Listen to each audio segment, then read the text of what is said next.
everyone. We are coming to you live via Facebook streaming, YouTube streaming, and there is still some problem with Skype, so it is not available on Skype this morning until I can get it rectified. Sutras of Vigyan Bhairav Tantra. Does man create his own misery? And how does one stop creating one's own sufferings and misery? First thing, which is basic that you have to understand, whenever someone says that often we feel we are the creator of our own sufferings. This is not the case. One can never feel that he is the creator of one's own suffering. You may think so.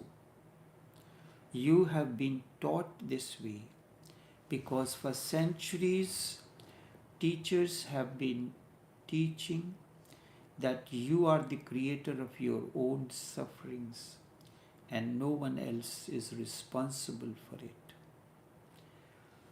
This has gone very deep into you. You have heard these things, you have read these things. They have gone so deep into you that it has become part of your unconscious conditioning. So sometimes you repeat like a parrot. We create our own sufferings, but it is not your feeling. Also, it is not your realization. Because if you realize, then the other thing is impossible. Then you cannot say, in spite of this, why do we continue creating it?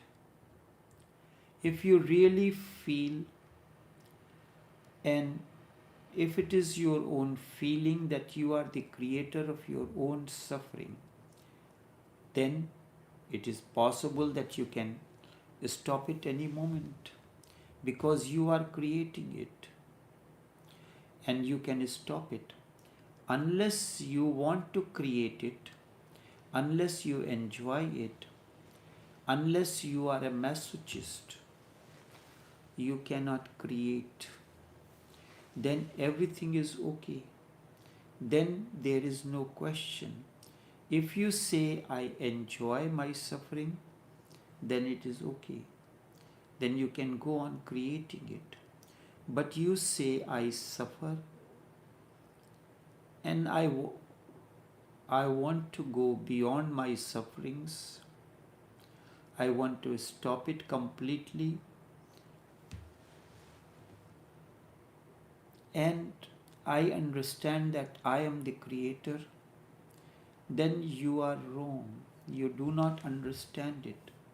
Socrates is reported to have said that knowledge is virtue.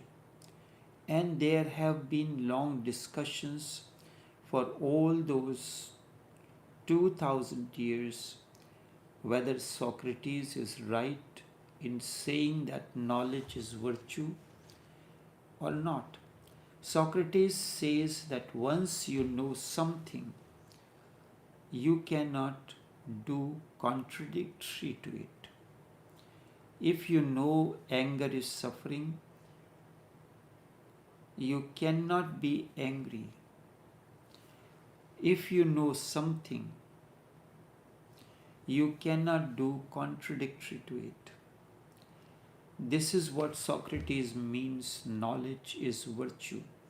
You cannot say, I know anger is bad, and still I move in it. What to do about it now?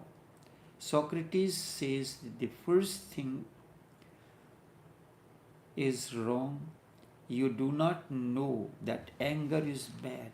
That's why you go on moving in it. If you know that anger is bad, you cannot move in it. How can you move against your own knowing, against your knowledge? You do not know that anger is bad. You do not know that suffering is bad. I know that if I put my hand in the fire, it is going to be painful. If I know, will you put your hand into it? But if somebody else told me, or if I have heard through a tradition, if I have read it in the scriptures that fire burns, and I have not known what fire is, and I have known I have not known a similar experience, only then I can put my hand in fire, and that too only for once. Can you conceive it? That you put your hand into fire and you have been burned, you have suffered, and again you go and ask, I know that fire burns, but in spite of this I go on putting my hand into the fire. Is it possible? What to do about it? You have experienced it. It has been your realization that the moment you put your hand in fire, it will burn and you have suffered. And again you ask, I know fire burns, but in spite of this I go on putting my hand into the fire. If something becomes your realization, so first and the foremost thing is this has to be your realization. Who will believe that you know? And what type of knowledge is this? You have read it in the scripture, you put your hand in the fire, it got burned, you suffered, and yet still you ask this question. If your own experience of suffering and burning cannot stop you from repeating it again and again, nothing is going to stop you. Now there is no possibility, because the last possibility has been missed. But no one can miss it, it is impossible. Socrates is right, and all those who have known, they will agree with Socrates that agreement has a very deep meaning to it. Once you know, but remember that knowledge that you know must be yours, not borrowed, not read in scriptures. Borrowed knowledge is useless unless it becomes your own experience, your own realization. It is not going to change it. The experience of others is of no help. So in the spiritual field, the effort of the master is to take you through the state of realization. If you have heard that you are the creator of your own suffering, then this is just in the mind. It has not yet entered your being, your bones and your blood. It is not your knowledge. So when you are discussing, you can discuss about it cerebrally, but the actual phenomena happens. But when the actual phenomena happens, you will forget it. You will behave in the way you know, not the way others know. When the actual phenomena happens, you will forget and you will behave in the way you know. When you are at ease, collected, composed, silently discussing anger, can you say it is poison? It is a disease. But someone makes you angry, then a complete change happens. It is not an intellectual decision. Now you are involved in it. And the moment you are involved, you become angry. Later on, again, retrospectively, when you again get cool, the memory will come back again. Your mind will again start functioning and you will say, that was wrong. It was not good for me to do that. I know anger is wrong, but again and again it goes on happening. Every time you get angry, you repent. Who is this I that says that I know anger is wrong? Who is this I? This is the intellect. And intellect is the superficial mind. You don't know because when someone pushes you into anger, you throw the mind away. It is useful as far as discussion is concerned.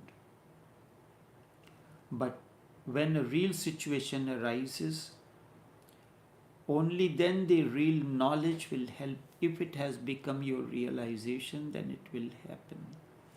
When there is no discussion, you can go on. Even in a discussion, the real situation can arise. The other can go on contradicting you, so much so that you become angry and then you will forget. You are discussing anger and you go on discussing very coolly. The person goes on contradicting you. A situation will arise that you will explode and you will forget that you are discussing. Real knowledge means that which has happened to you, it has become your realization, it has come out of your own growth. It is like the difference between the real flower and the plastic flower. Plastic flower will look like the real, but it does neither has the pulsating beauty nor the fragrance. Pulsating beauty is that it is there in a moment and it will wither away. The real knowledge is like the real flower that has born and grown deep within you.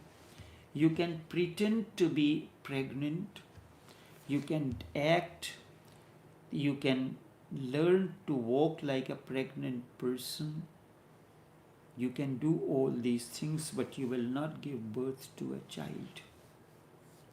For that, something has to grow and grow within you. Only then the birth can happen. So real knowledge means that which has happened to you, you have not heard about it, not read about it, you have not collected information about it. It is your experience that at times you say that I have not read it anywhere, I have not heard anywhere. It simply happened to me, and then there is no question. Because after that, once it has become part of you, you cannot go against it. Not that you have to now you do not have to make an effort to go against it. When you are pretending or acting that you are pregnant, and a pregnant person bends in a particular way, walks in a particular way, if you are only acting again and again, you will forget. But if really a change has taken place within your biology, and a growth, a new birth is taking place within, then you do not have to remember. Simply you cannot forget it. The things that you have realized on your own, that have become your realization, you do not have to remember it. The only thing is this: simply you cannot forget it at any moment. A pregnant woman cannot forget at any moment that she is not carrying. She remembers always that she is carrying a new life in her womb. She cannot forget it. How can I? When I know this is a wall, I want to go into the room. How can you pass through the wall? The anger is a wall that you do not know. Someone has told you. And you go through this, you get hit, get hurt yourself. The moment you know this is a wall, so I will search the door. Only a blind man will try to go through the wall. I have got eyes. Realization gives you the eyes. I see this is a wall, not a door. And that is a door through which you can come inside the room and get out. But if I try to enter the wall and tell you, I know very well where the door is. I know this to be the wall. But in spite of this, how can I stop myself from trying to enter the wall? This is what you are asking. You are saying that I feel. I am responsible for it. And again you are going through it. It is saying that I know this is a wall and that is a door, and still you are trying to enter the room through the wall. Then that means, as far as I am concerned, the door looks false. Others have told me that it is a door, but as far as I am concerned, I know the door is false. And others have told me that this is wall, but as far as I see the door, here is this wall, and that is why I try again and again. In this situation, you have to make a clear-cut distinction between what you know and what you have gathered as knowledge. Knowing leads you wisdom. Don't rely on the information from the greatest source, scriptures or whatsoever.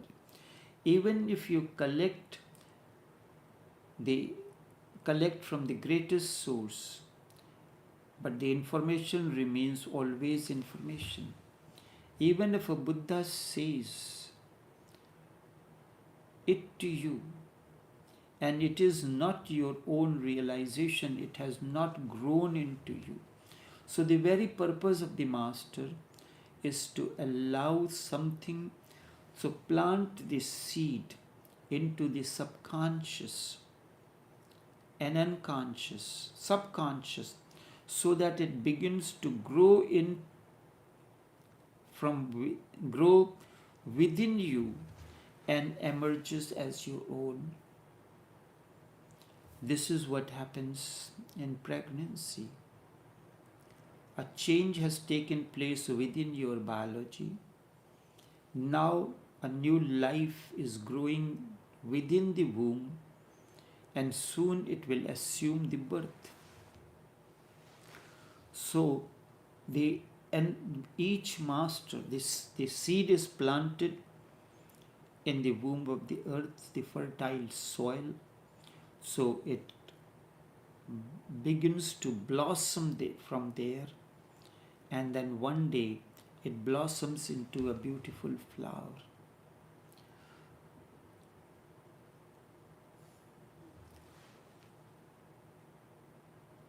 Even if Buddha says something to you and it is not your own, it is not going to help you in any way.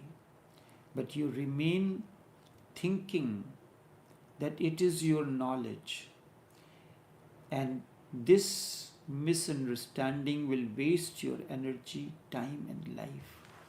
This is why people do not transform. The basic thing, it is good that you hear it. So in Sufi methodology, first an experience is given, and after the experience, an explanation is given to you so that you can get a confirmation. The basic thing is not to ask what to do when suffering, so that suffering is not created. The basic thing is to know that you are the creator of your own suffering. The moment it is your realization that suffering is your own creation, next time when a real situation arises, you are in suffering, remember to find out whether you are the cause of it. And if you find that you are the cause of it, if you know that you are the cause of it, suffering will disappear. But the problem is this: you never realize that I am the cause of suffering. And the same suffering will not happen again. It is impossible. And if you find out that you are the cause of it, that's why Atisha says that no one is responsible for your own misery and problems but you. The moment you realize it, a transformation happens. But do not deceive yourself. You can do that very easily. That is why I say, when you are suffering, you say, yes, I know I have created this suffering, but deep down you know someone else is responsible for it and has created it. That's what it is always said. He makes me angry. She makes me angry. No, she or he, the other, creates simply a situation. And in that situation, all of a sudden this happens. Your wife has created it, your husband has created it, someone else has created it, and this is simply a consolation because you cannot do anything. You console yourself. No one has created it. I have created it myself, and by and by I will stop it. But knowledge, or for better I will use the word knowing, is instant transformation.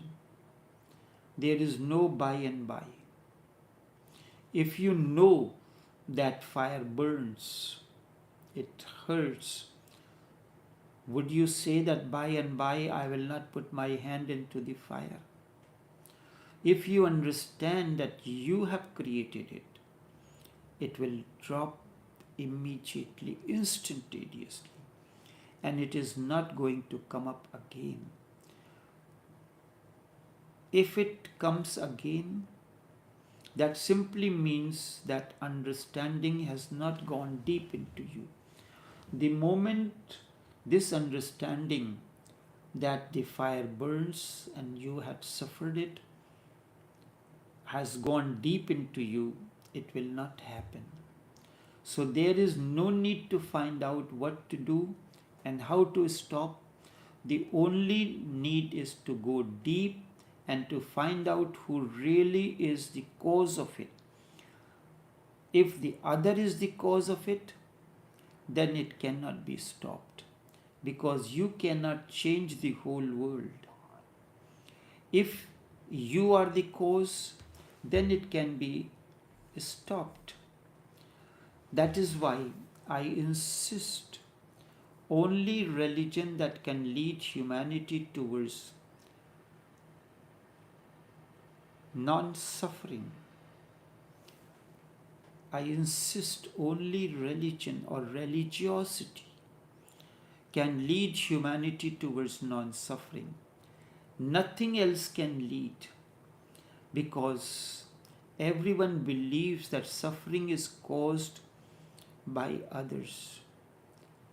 Only religiosity says that suffering is caused by you.